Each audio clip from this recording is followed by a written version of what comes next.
You have seen this video before. And I don't mean if you've replayed it. Whether someone saw the thumbnail but didn't actually click, or they watched a few seconds then clicked off at the sound of my nonsensical rambling. It has been seen an inconceivable amount of times. Relatively though, you've watched it the amount of times that can actually be remembered. It comes to head often that it is only possible to understand this notion by using concepts that are in the realm of our layman understanding of the existence that we occupy.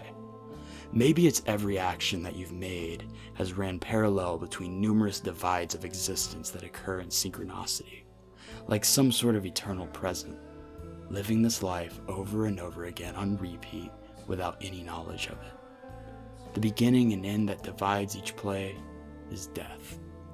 Maybe it isn't possible to not exist, just like you're conscious and sentient in the now will continue and always be. Does that mean you have to relive every moment, from each traumatic event to every heartbreak, all the way to every moment of bliss that you've ever experienced? And most unfortunate, reliving every awkward exchange that involved the waitress telling you to enjoy your food and you responding with, "You too." Life being on a timeline track would negate the concept of free will, since everything you do would be technically inevitable. Or would it?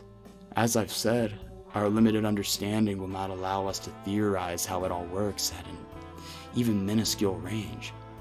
The universe's end is thought to be the birth of itself, cause and effect. Could all matter reform in the exact same fashion just like we've seen in a microform? Or is there countless realms of existence? If you slip on a banana peel causing you to die from a broken neck, do you not notice that you've died while everyone you know has to face the depressing absurdity? Do you continue in an identical world as if nothing happened with all memories prior to the event retaining? When going down this rabbit hole of thought, most of us can't help but question, why? I mean, why does that have to be the answer? How did we come to this conclusion? Why does this random sense of existential dread make me think of stupid theories? Wouldn't the truth be something we couldn't comprehend? Or better yet, couldn't we just rely on Occam's razor to presume that it's unlikely that any of these ideologies run congruent with reality? Of course, since all of these unobservable concepts are simply just unfalsifiable hypotheses. So how did we arrive at these narratives such as eternal recurrence, reincarnation, and all that? The simplest answer could be that humans are extremely bored, malleable creatures that have an imagination too wide for our own good. That isn't just it though. The idea of the eternal return has a purpose that can generate goodwill. Forms of this belief has been present since the age of ancient Greece, where it resided in the circle of Stoicism. The best take on the philosophy sourced from a man named Friedrich Nietzsche. What if some day, or night, a demon were to steal after you into your loneliest loneliness and say to you, "This life as you now live it, and have lived it, you will have to live once more, and innumerable times more, and there will be nothing new in it, but every pain and every joy, every thought and every sigh, everything unutterably small or great in your life will have to return to you, all in the same succession and sequence, even this spider and this moonlight between the trees, and even this moment and I myself. The eternal hourglass of existence is turned upside down again and again, and you with it, speck of dust.